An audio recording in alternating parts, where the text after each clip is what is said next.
And we're live. Hey guys, welcome to tonight's special edition of Whiskey, Wine, and Writing, where we have the most awesome Rachel Caine joining us tonight. In case you don't know, Rachel is so very awesome.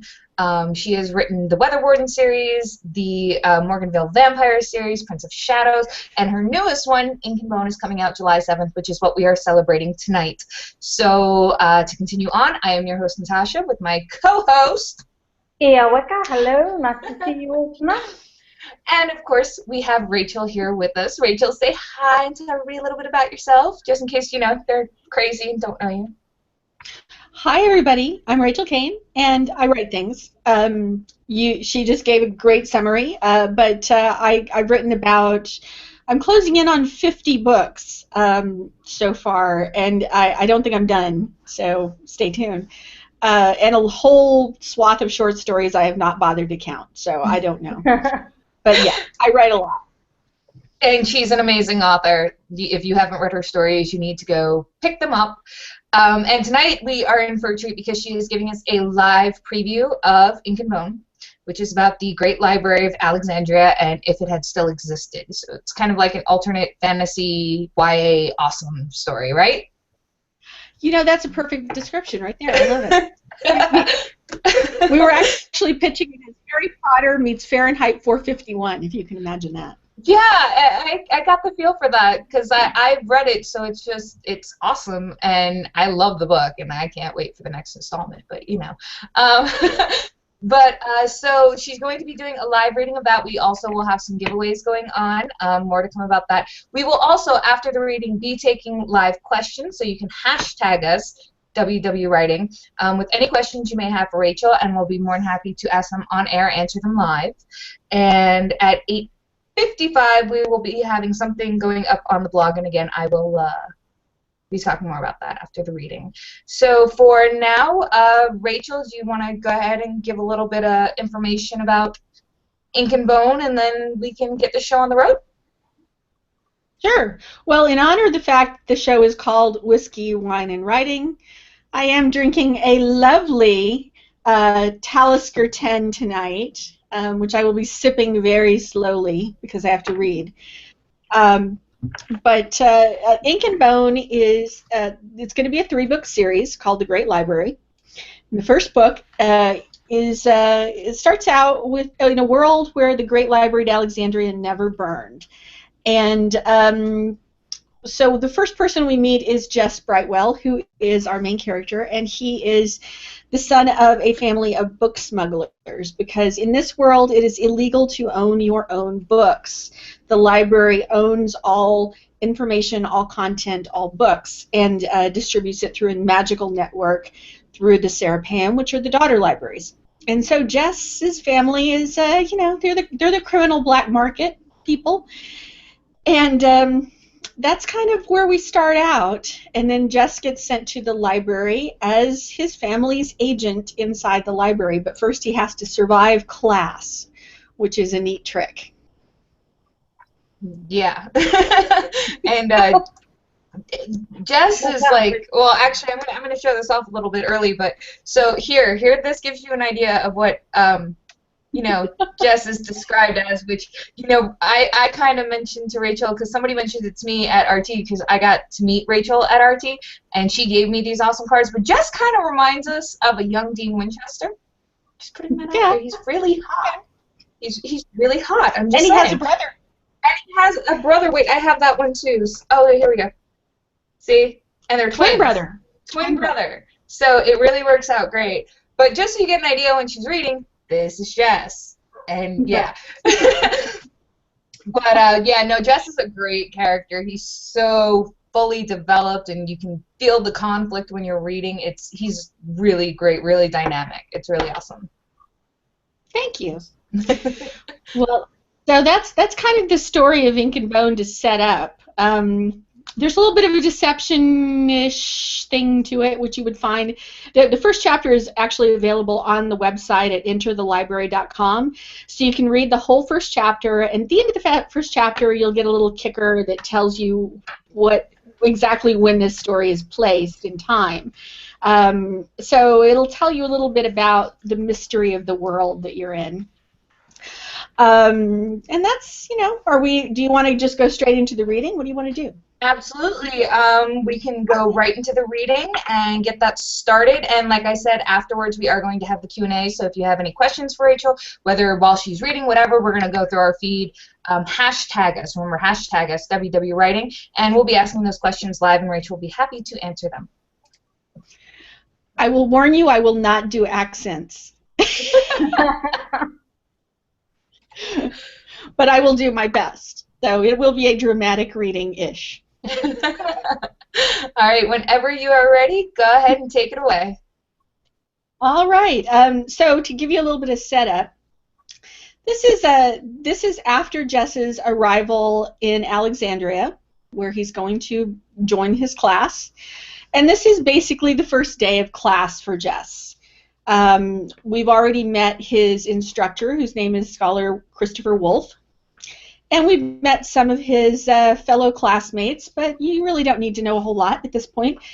It'll become evident. So they are now standing in the middle of a giant blank room, which is round, underground, that is the very first Serapeum of Alexandria, the very first daughter library, which actually did exist. And in fact, if you Google Alexandria Serapeum, you will see the pictures of this place and the tunnel going into it. It's kind of interesting.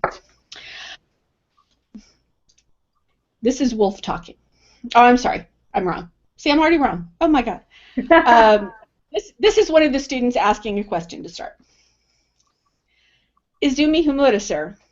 Do not the burners present a greater threat than the smugglers? Explain your reasoning. Smugglers want to preserve originals. It is their trade. To burners, this would be a political statement because they wish to break the library's hold on originals. An inadequate analysis, Himura. You must go deeper to understand the real source of the burner movement. I will not ask any of you to probe that wound today. Congratulations, postulants. Not a terrible showing for your first lesson. Jess heard a collective sigh of relief. He felt one rush up out of him as well. Being fixed by Wolfe's eyes felt like being pinned up for dissection. The class began to shuffle toward the single exit, but that exodus quickly halted because the high guard soldier was blocking the way, arms folded. Wolfe's voice had a dark amusement when he said, "Did I tell you to leave? Never assume you are dismissed until I tell you that you are. You'll remain here until you work out the problem I have left for you. I warn you, there is a time limit. You'd be well to spot the danger quickly. Try to work together." Wolfe cut through them like a knife, and he and the high guard soldier walked down the hall and out. What are we supposed to do? The redhead, Anna, sounded annoyed. He didn't tell us. Jess looked around and found it was the same featureless, unremarkable room as before. No other exits beside the one, and no windows. What does he mean, danger? Dario asked. There's nothing here. It's an empty room. Jess hated to admit it, but it seemed Dario was right. The class spread out, pushing on walls. Caine touched a stained surface and frowned as she rubbed her fingertips together. She sniffed them. There's something odd here, she said. Oily, chemical. The whole place reeks of it, Dario agreed. He came to look at the spot she was examining. You'd think if this was a sacred space, they would keep it in better order. But what kind of danger does that put us in, ruining our shirts? It was a clue, Jess realized. This was the first place he'd been in Alexandria that hadn't been kept utterly spotless. So why leave it in disrepair? It was, as Wolfe said, a sacred space. And that smell was familiar. These stains could be torch smoke. Maybe they have ancient ceremonies here, said another student. It was a decent guess, but Jess thought it was very, very wrong. A growing tension was gathering in his chest, and his heart was pounding faster. His body understood something that his mind was still trying to work out. What had been the point of Wolfe's lecture today? Original books. Original books being destroyed in the looting of the Serapeum of Ray, the development of codex and blanks, original books, the danger of owning original books, smuggling, burners. Jess looked up because everyone else seemed to be looking down, and saw that a panel had silently opened at the top of the dome, and now a bulbous glass bottle dangled there, spinning slowly in place. It was hard to see, but Jess spotted a telltale green liquid inside. He went cold. "Out," he said, and shoved at Thomas, still standing baffled beside him. "Get out now! Go!" Thomas stared at him. "But the scholar said, just get out! Go!" He made Thomas move by force of shoving as hard as he could, and he grabbed others along the way and pushed them to the exit, all protesting. Dario shook free of him and bared his perfect teeth. "I'm not going anywhere, fool. You may voluntarily fail yourself if you like, but I am staying. There is a puzzle, and I am solving it." Jess met his eyes and said flatly, "I already did." He pointed up and lowered his voice. "That is a bottle of Greek fire used by burners. It could drop any time, and by the smell and state of this place, they've dropped it before to prove a point. Now help me get them out." Dario moved faster than Jess would have given him credit for, helping chivvy the class on down the narrow little hall. Amid a constant drone of complaints, Jess hurried after him.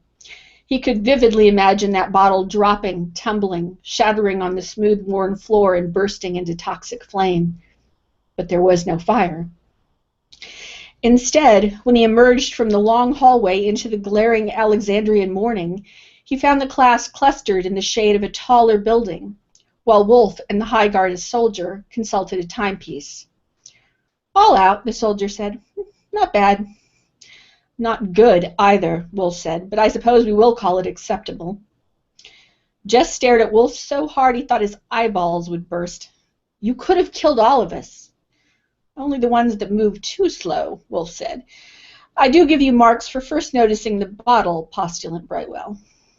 "How do you know? You weren't there to see it." That, of course, was Dario. Wolf gave him a long, silencing look and said, "Because I have a report from Santi's man, who was watching from the top of the dome, and don't try to convince me that you have that honor, Santiago. Brightwell, one question. Why not shout a general warning to the class to clear them out?" "If I had yelled about Greek fire with that small exit, it would have been a crush. None of us would have made it out." "True," Wolf said. "But then life is risk." Kalila's face was set and pale, and she stepped forward to ask, "Would you have dropped the bottle if we'd missed it completely?" "Not on the first day," Wolf said, in a deceptively pleasant tone. "Here ends the lesson. Smugglers bite away at the library a little at a time, like termites on wood, but you must be constantly vigilant for burners. Some of you come from countries rotten with the heresy. Some come from lands untouched by it. It doesn't matter. The first purpose of a librarian is to preserve and defend our books. Sometimes that means dying for them, or making someone else die for them. Tota est scientia. Knowledge is all. It was the library's motto, and they all murmured it in response as they had from their earliest school days. Now, everyone but safe Santiago, Wathan, and Brightwell, draw a tile from the pot. There are numbers in it ranging from 1 to 6.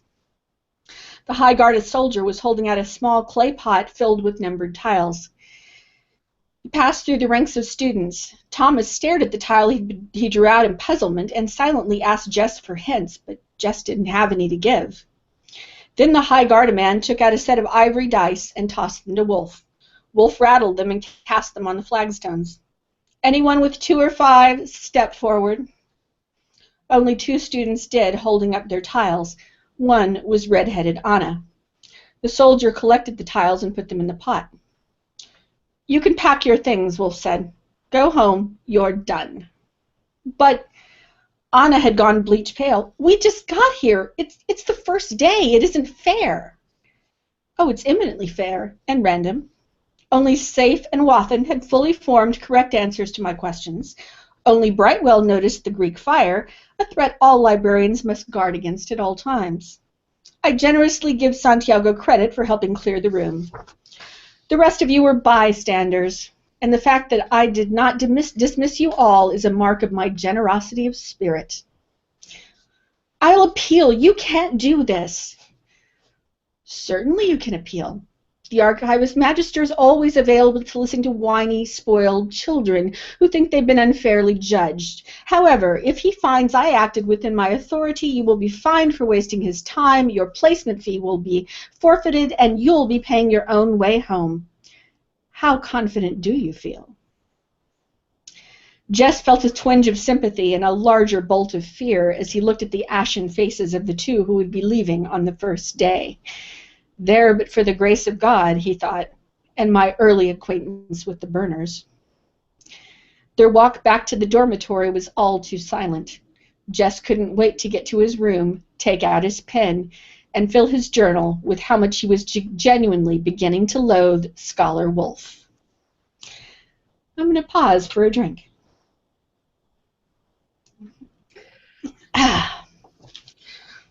The first day set the tone.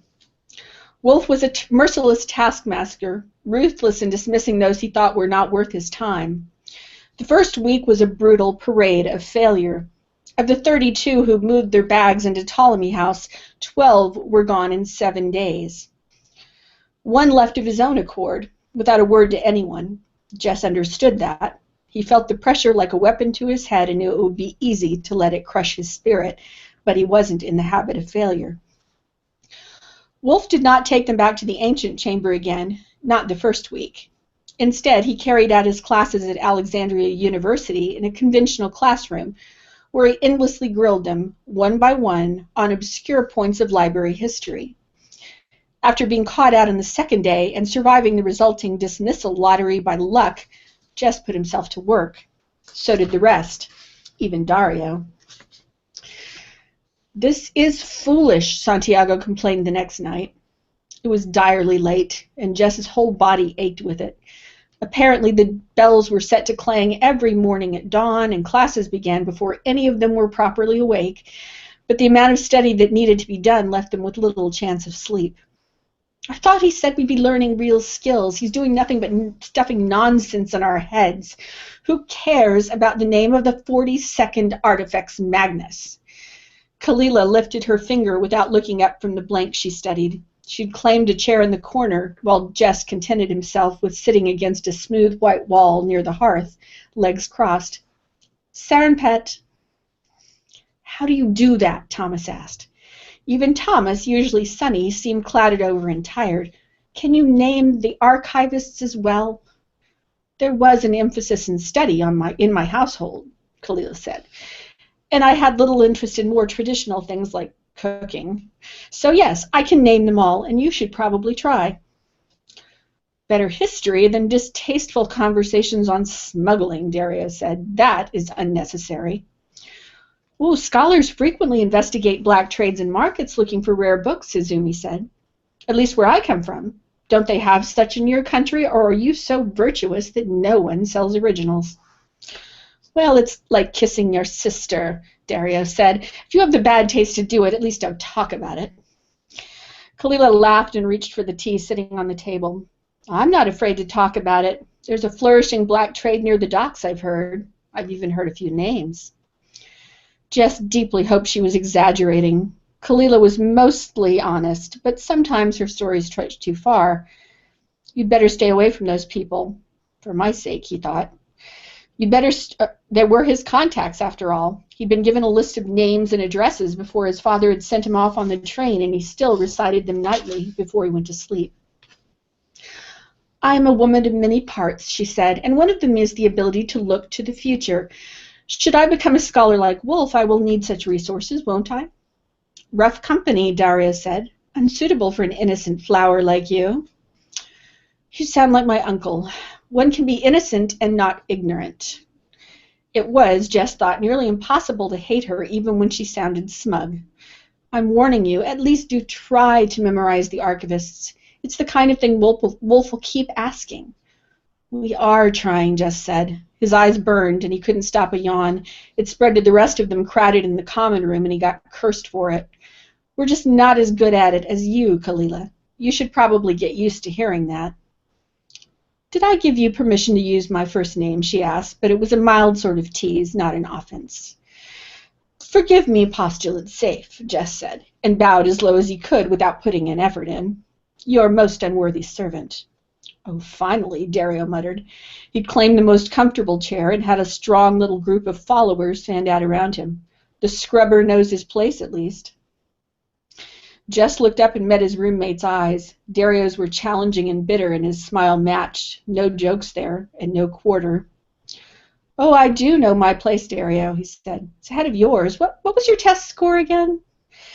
That woke hushed laughter from some of the others and a smile from Kalila. Dario seemed to let it drop, but of course he didn't. Jess slept like the dead, and when he had the chance, that proved to be a mistake. When he woke the next morning, a bare 3 hours of rest, the bells were clanging in the dark, and Dario's bed was already empty. He'd missed his chance at the shower again. When he opened his chest to grab fresh clothes, it was empty. The shock echoed up from his toes, hit the top of his skull, and shot back down again. He was no longer sleepy. You bastard. He thought about kicking in the bathroom door and dragging Dario wet and naked out to kick his arrogant arse, but that seemed too easy.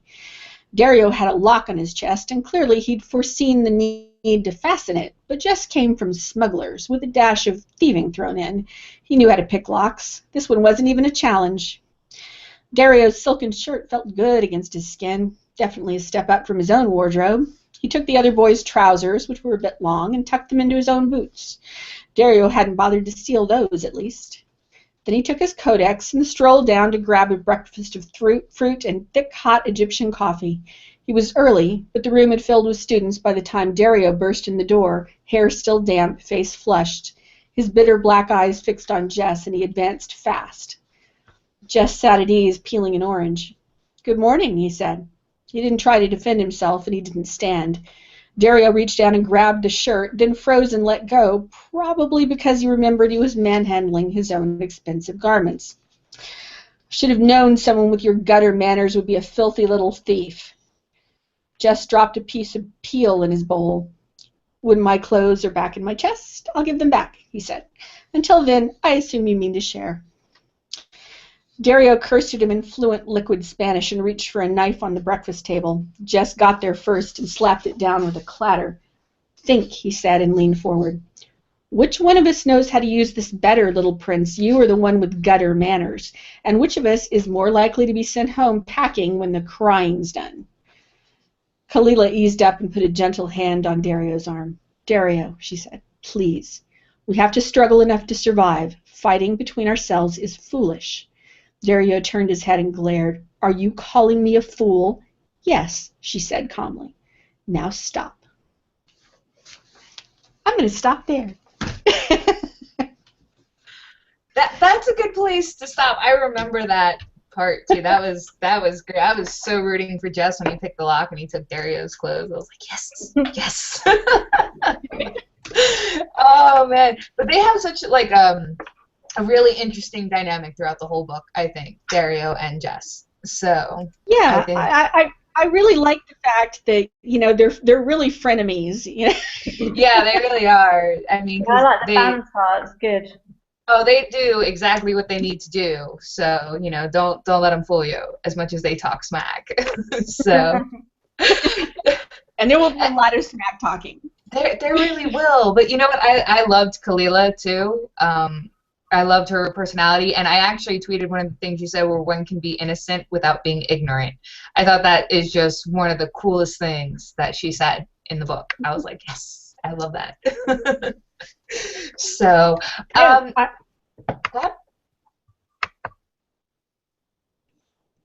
have a soft spot for Kalila. I really, the reason that I wanted to make her a main character was because when I was in London, I had such a constant stream of, especially of Muslim girls coming up to me, and they were so excited about books and about the stories I was telling, and I wanted to give them a character that really reflected something about them.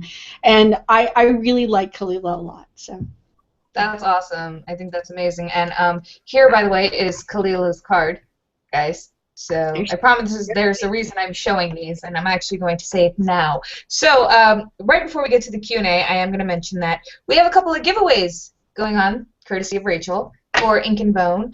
At the end of the show at 8:55, a new blog post will be going up, and not only will the giveaway be announced, but there will also be something pretty interesting. Rachel, do you kind of want to tell them what's going to be there?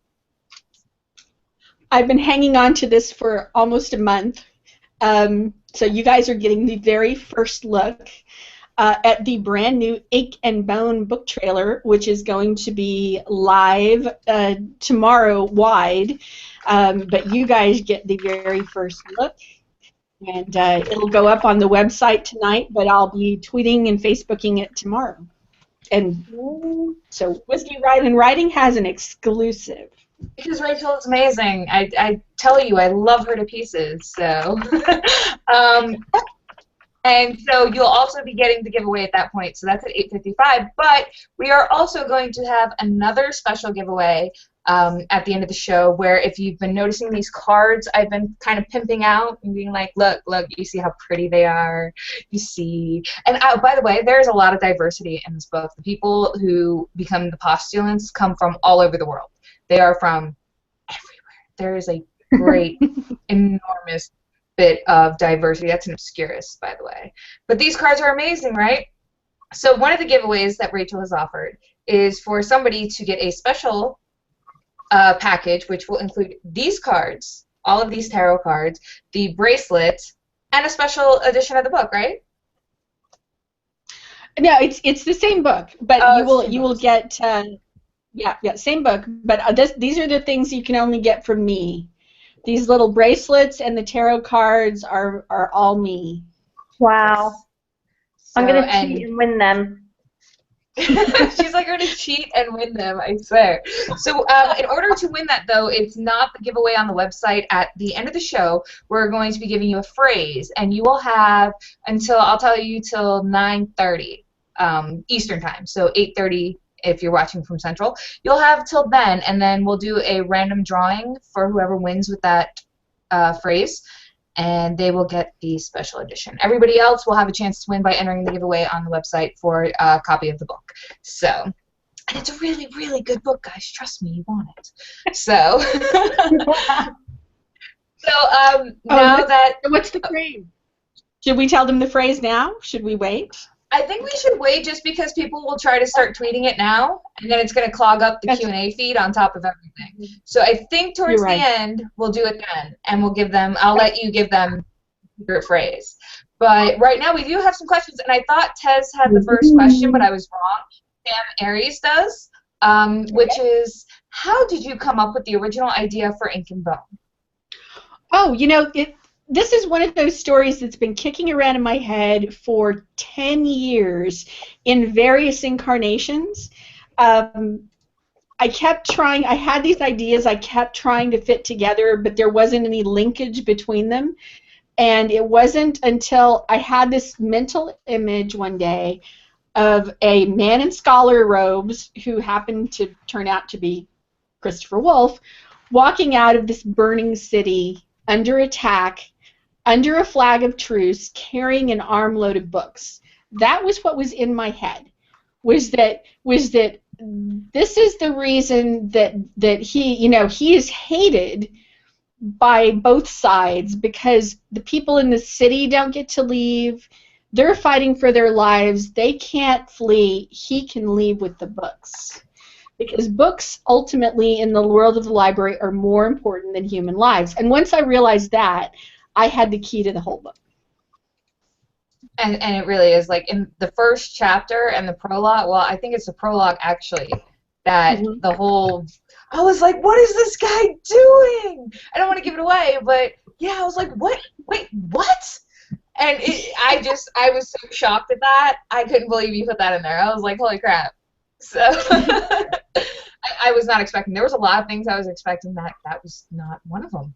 So, well, I tried to think about the kind of things that happen when something becomes illegal. And the first thing is people trade in it. And the second thing that happens is they create these weird little I guess you could call them fetishes around them. So, what's the most horrific thing I could think of that, I could put in a YA book? That was definitely an interesting original. Yeah, no, it was really cool. I thought it was like, I kind of felt like Jess, though. I was like, what?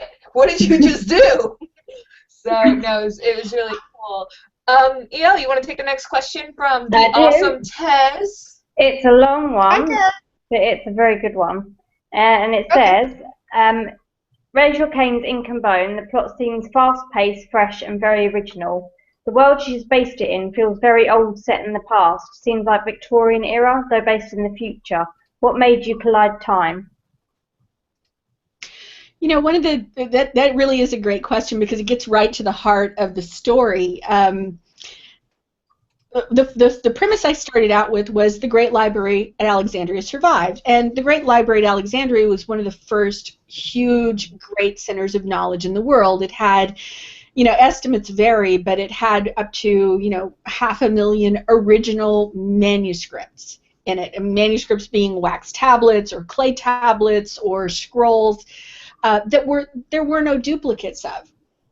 So when it burned, we lost such a vast amount of knowledge, and I think given that, the library would have become super protective of knowledge, and they already were in the business of adding to the library by confiscating other people's books when they entered Alexandria. That was one of the things that your ship got searched if you pulled into port, and they might pay you for them, they might not, they might give them back later, they might not. It was very much a thanks for the knowledge, go away. So I figured that at this point in history, they'd have amassed so much knowledge that they'd begun to make value judgments about what you should know. And by doing so, they have restricted development of a lot of things that we would think of as prevalent in modern day life. So when you see these elements that seem historical or steampunk, it's because the library has steered development in different areas that it thinks are better.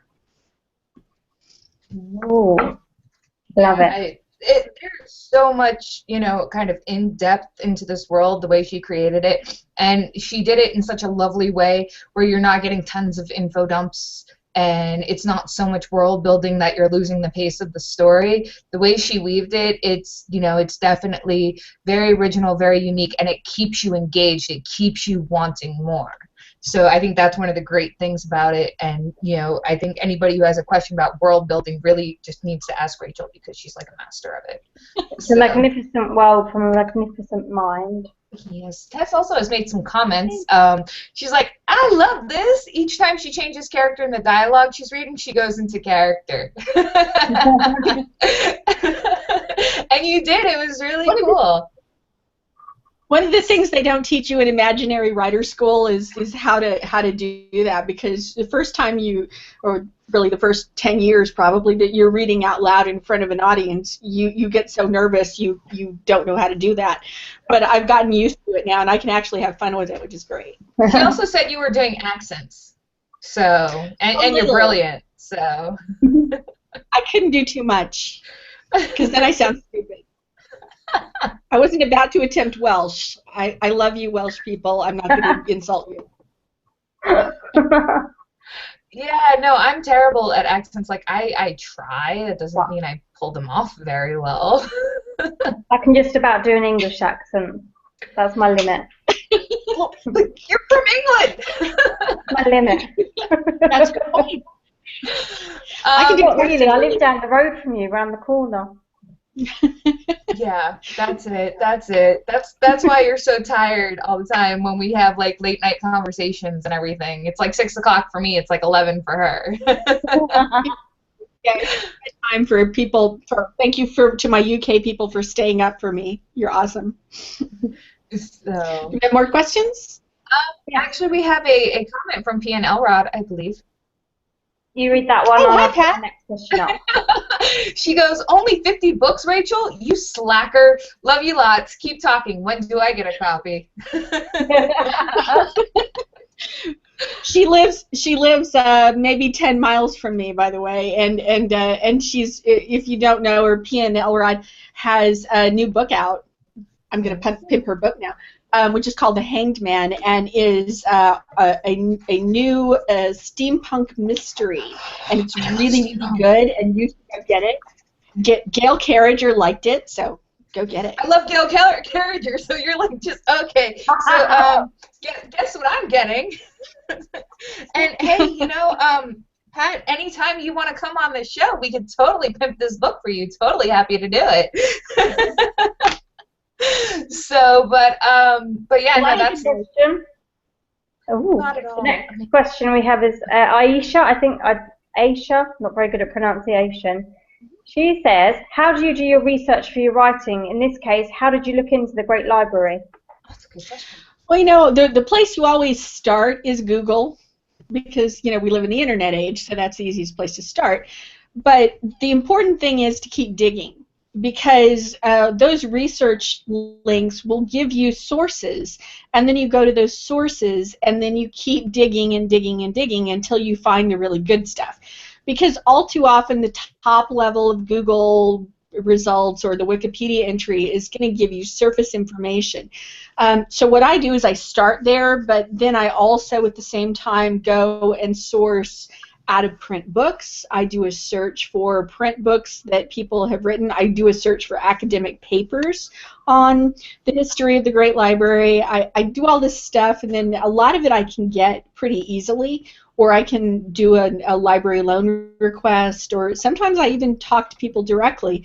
I just added a section to my website today that has to do with the development of the novel, and the fact that the introduction of novels in the mid 1700s led to what they called a moral panic, because novels were obviously, you know, a terrible influence on weak-minded women who don't know any better.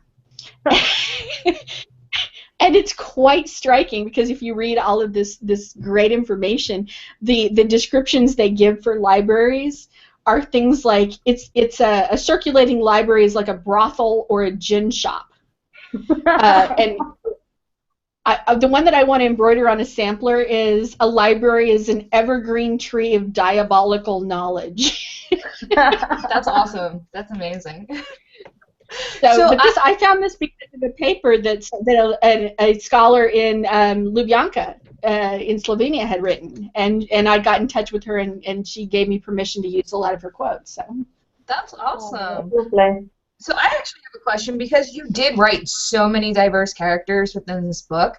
Was it different trying to do research on those cultures to kind of make it more authentic, or how did you go about writing such authentic, diverse characters? Well, I don't know that I'm authentic. You know, I can only know when people come back and tell me I did a good job or didn't. I hope I did, but one of the things I tried to think of is first be respectful to the fact that I don't know that culture inside and out. So I tried to do as much research as I could. I did run it by some beta readers, but when you've got that many characters, you're not going to go into a huge amount of cultural aspects. Plus, they're all there for a reason to do a thing. So they're going to be mainly focused on that. So the differences are going to be small differences. It's not like you are getting deeply embedded in the culture. We probably will go deeper in the next book than I did in this one. That's awesome. So with the second book, it's, I suppose, because this main conflict has passed, and we've learnt about the characters, and the second one you can start to build up on those characters and find out more about them. That's exciting. I've just asked another question. It's regarding Wolf, which I think is brilliant. I love Wolf. I don't care what anybody says. I loved him from the beginning. I always love the nasty characters. I love them. She says... Show his card. He's got a great card. I do. Hold on. Oh, here it is. Yeah, yeah. I didn't have that ready. Boom. This is what, it's kind of glary. Oh, you can't really see it. It's too dark. But, yeah, well, it is kind of shadow, but Ah. Yeah, well, if you win, then you'll have one of your own. So. Okay, so Aisha says, I sincerely hope you didn't have any teacher or scholars similar to Wolf. Is he fictional or based upon a real person? He's mostly fictional. Oddly enough, I did have a really, really awful experience with a symphony conductor because I used to be a musician. And I had a symphony conductor who was incredibly dismissive and mean, which it's a great deal different when you're actually working for that man than if you're a student, because there's only so much you can do. But he got his comeuppance in various ways and left. But yeah, I think part of it was from that, because certainly that guy was much worse than Wolf. That guy actually threw a baton at me once. Oh my God! And made me. Yes. Oh no. It's, everybody thinks of classical music as being such a mannered kind of thing, but it's kind of a contact sport, guys. I don't care if it's mannered or not. Why are you throwing stuff at people? Wait, what did you play, by the way, in the symphony? Clarinet. I played for about 5 years professionally, and when you're a professional musician, you have to get used to the fact that they're going to be brutal. It's going to be a hard road. And I admitted I kind of bottomed out and became a writer.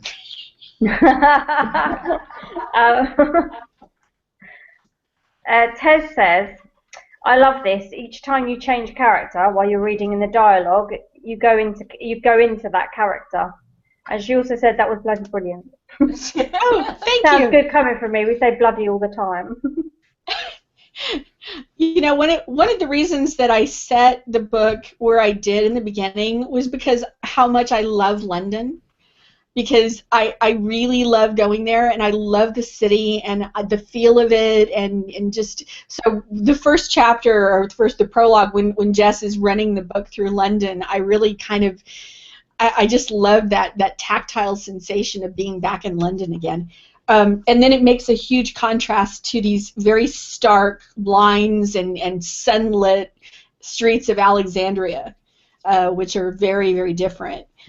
So I really enjoyed doing both extremes. And then we've got a section in Oxford, which I'm going to apologize in advance to the people who were so lovely in Oxford, because they are lovely, and I find there, and I'm sorry. Oh, well, it's funny because Jill, the girl who's doing our social media today, who's part of the team, she is also from England, so she's up late tonight too. But she stayed with me for a week. She's a friend of mine. She stayed with me for a week when she came to the U.S. She toured the 48 continent states. And it's just really funny because my husband loves the accent. Like, he adores the English accents, and all he was like, just call me wanker. Just do it. And I was like, really? Out of everything she could say, you want her to call you a wanker. Okay. So I just thought it was funny. And I was having a little etiquette there. Excuse me. All right, so next question. Well, it's not so much a question, it's just a compliment, and it's from Aisha again. She said, I love your reasons behind Kalila. Kalila? Yeah, I can't say it. Yeah. Such a beautiful name as well. Thank you. I really, when I was deciding on characters, she was about probably the second one that I decided on after Jess, and the fact that I just really want her to have such a great character arc, and I feel really passionate about her. Portero is another one that I'm kind of strangely fond of. He's from Portugal, because Portuguese don't get a lot of love in literature somehow as characters. So. Yes. There we go, Portero. He's a good-looking guy. I like him. I love his hair. Like, I love it, and I love guys with facial hair. So I just love it. Like, we were having this discussion about guys without facial hair, and a lot of girls I know, we don't like it. We want you to have a little bit of facial hair. It's okay. Oh goodness. Okay. I'll have Jess grow a beard in the books here. Why not? Just a 5 o'clock shadow. 5 o'clock shadow. That's all he needs. Aisha said, if you were Chris Wolfe and only had that few bundle of books you could take, what would be your pick? Ooh, excellent question. So hard. I might have to cheat a little bit and grab a collection because it's not just one. Probably, and this is going to be an odd off-brand choice, but there you go. Probably the Scarlet Pimpernel novels. There's 5 of them, I think. And for me, they are just this wonderful, lush romance, romantic adventure that kind of set the standard for what I wanted to do with my books in terms of both the action and the romance and the this wonderful world that she built for the Scarlet Pimpernel, and the danger and the cleverness, and I just love that. So I'd probably have to grab those. Second in my stack would probably be. Well, I can't live without Sherlock Holmes because I just can't. There's a book. There's a science fiction book. It's a little obscure called the series is called Nine Princes in Amber, and it's by Roger Zelazny. And that's another one that I think is such dramatically amazing world building.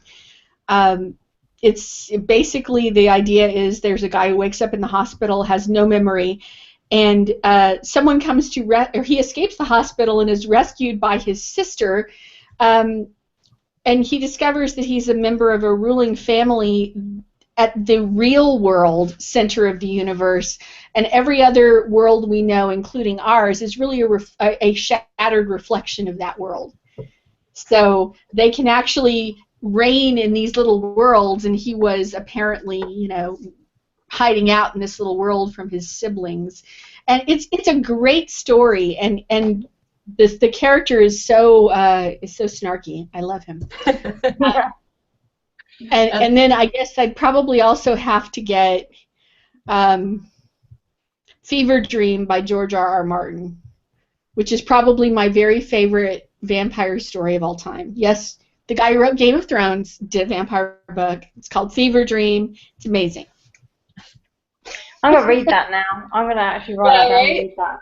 Stop giving us book suggestions. Like, our list isn't long enough that we need to catch up with. I mean, of course. I mean, because I'm telling you, I'm getting the Hanged Man. Like, it's there now. It's going to be right. I need a new steampunk because it's been a while since I found a really good steampunk novel. So I need something new.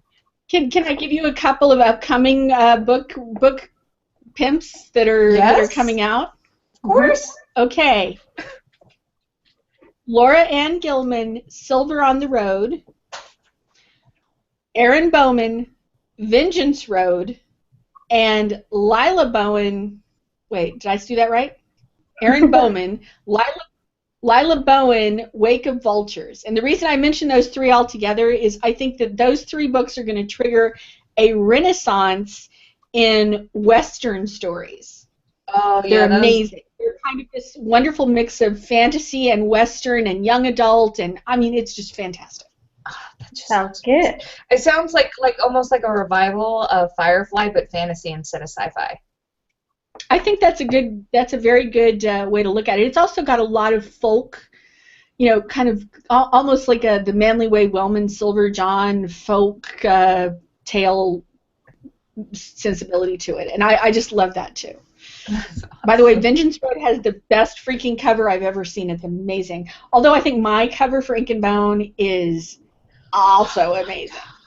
Yes, and if you guys have not seen it, it is actually on our website, whiskeyblindwriting.com. It's also at rachelcaine.com. So, you can go to Goodreads or Amazon and pre-order your copy, or Barnes & Nobles and pre-order your copy, or Kobo and pre-order your copy, or, indie bookstores and pre-order your copy. Just pre-order your copy. So. Have we got time for one last question? Yes, go ahead. Sure. Okay, I'll take Jake's question because he hasn't asked one yet. Hello, Jake, and he's my friend. Do you visit or have you visited the locations, or do you find you've got to be good enough? I haven't been to all the locations, just because I've been to Oxford, I've been to London. I have not been to Alexandria, but in a sense it was okay because the Alexandria of the Great Library is far different. I did keep some elements the same. When I talk about them arriving at the train station, which is called Mizur train station, that's actually there. The giant statues of the Egyptian gods are not. But there are commonalities, but then I overlaid onto Alexandria this very vast university and library complex, because really they own the city. They're kind of like the Vatican if the Vatican was a library. Yeah, that's awesome. So, by the way, Tess is also pimping Copper Moon, which I still need to read, which wasn't that like your first book? Isn't that hard to get hold of? Close Really to your hard to first find. book or something? It is quite hard to find. It was I think it was my 7th book, but it's let me think in the Wayback Machine here. It's kind of a modern day story of a woman who kind of thinks she might have been reincarnated from a murder victim, and also so was her dog from the murder victim's dog. So that's kind of awesome. And it takes place in West Texas, and it has some of my musical experience in it because the main character is a classical musician, and so there's a lot of that stuff. There's also a hot cowboy, so there you go. I'll read anything with the hot cowboy. Aisha, I know you said thanks for the questions. Glad you stayed up. Don't run away just yet, because in 4 minutes the blog post is going up with the new trailer for Ink and Bone. It's basically the debut before it goes full live tomorrow, people. So you'll get to see that, and you'll get to enter the giveaway. And plus, we are going to be giving out in just a few moments the secret phrase that you can tweet until 9:30, and then we will be drawing a random winner for the special edition, which includes these tarot cards and the bracelet and a book signed by Rachel. Right? And these bracelets are. I love them. You can't see it, but the bracelet says the Great Library. Rachel Caine has a cool Egyptian symbol on it, and if you turn it on the inside, it actually says enterthelibrary.com. Yes, and if you had missed that, if you go to enterthelibrary.com, you can read the first chapter of Ink and Bone, which it's a really, really good novel. I can't pimp it enough. And by the way, on the back of all these cards, you have the cover of Ink and Bone. So it's really beautiful, guys. Absolutely gorgeous. So you want to win these. You do. And I'm pretty sure that Rachel made these all herself, right? Or at least you got all the graphics for it. Yeah, one of my jobs in a previous life was a graphic designer, and so it's very convenient for me now because I get to design my own stuff. I designed the little, the bracelets, and I did the cards, and I do all of my little. I actually put the trailer together. Pieces of it were jobbed out to like an animator, and I have a professional narrator who actually is the guy who did the audiobook for Prince of Shadows, Kyle McCarley. And so, but I put it all together myself because I have some experience at that. So, it just saves a little bit because however much we like to pretend, authors generally aren't rolling in cash. Mine's all dirty on the floor, I guess. I don't know. I bow down. You can do a bit of everything. You can. A bit of everything. And Tess wants to make sure we retweet the book suggestions. So what I'll try to do actually tomorrow is I'll make up a list of all the books we mentioned on today's episode and see if I can put together a post for it, and then I'll tweet it out for you guys because there was a lot of books mentioned today. It wasn't just like a few. So I'll scour back through the episode. And by the way, if you have missed some or all of the episode, it will be on YouTube after this, so you can subscribe to our Whiskey, Wine, and Writing channel or our blog, where you can also click on the link to catch the back episodes as well. And I believe you had an announcement you wanted to make. I have. My cover reveal is on Monday, and it's a trailer too. I've got a cover and a trailer. So excited! And I've tweeted out the link to the blog tour. If anybody's got a space in their blog for the day, if you sign up, I'll send you all the HTML, all the kit. I do it all myself, so it's nice and easy to copy and paste, and I'd be really grateful. Thank you. And my book is releasing on 13th of July. Yay! So, and it is the second in the Bearwood series, right? Yeah. So the first one is The first one was Fractured Immortal. This one is Finding yeah, Finding you announced it. It's your Immortal. book. Finding Immortal is the second It one. is Finding Immortal, and it's an amazing series. So make sure you guys check it out, and you're gonna love it. I promise. And it is 8:55, which means, and I'm just making sure because you know it should be up. Oh yes, our Ink and Bone book trailer and giveaway has gone live on Whiskey Wine Writing, and that will be tweeted out in just a second. And now, Rachel, since we are at 8:55, would you like to tell everybody the secret phrase that they must tweet? Okay, everybody, come closer. Ready? Greek fire. I'll repeat it. Greek fire. I love the way you did that. So, guys, tweet out, hashtag it for us. Hashtag Greek Fire, hashtag Whiskey Wine and Writing with Greek Fire. There you go. Greek Fire doesn't have to be hashtag. I did that backwards. I'm crazy. It's okay. But this way we can see that you're tweeting it. We're going to run this for a half an hour. So if you tweet that, and we will do a live or a random drawing, and then we will let Rachel know who one will contact you. We'll give you her your email, and you will be able. She'll send that all out to you and take care of that for you because Rachel's amazing. So I actually had the luxury of meeting her in person at RT, and I'm telling you, she's even cooler in person. Like she's just awesome.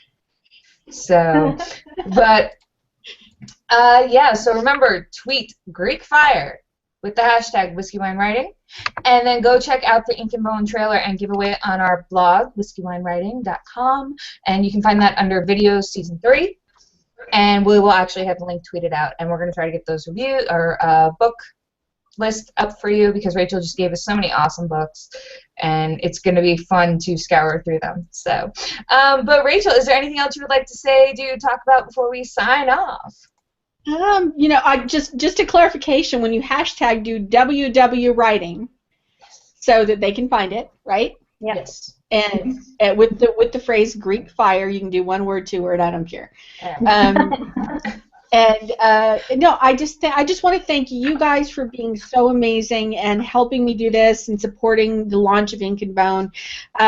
This is kind of a huge leap for me into the unknown because, let's face it, I've been known for doing modern day, contemporary, fun vampire stuff, and now I'm doing something that's completely different.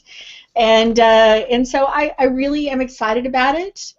Also a little bit of nerves. So thanks for helping me out and supporting me. And you guys are, as always, fantastic. And I love working with you. Thank you. You are absolutely amazing, and it's just always so much fun having you on, and we're so appreciative that you've shared this with us because it's a great series. I can't wait to read the second one and have everybody just see the trailer and be able to read it themselves because it's just a phenomenal read. It's gonna be. I can't wait until I write the second one. So, guys, thank you for joining us tonight. Again, if you missed anything, you can catch us on YouTube or the replay on our website, whiskeywinewriting.com, and tweet Greek Fire to hashtag WWWriting so we can see that you're doing it, and then we'll have a random win at 9:30, and we'll get that information to Rachel for you. Okay, guys? So thank you for joining us. Monday night we have Emmy Mears also talking urban fantasy, which Rachel has written, by the way. YA and adult she's written.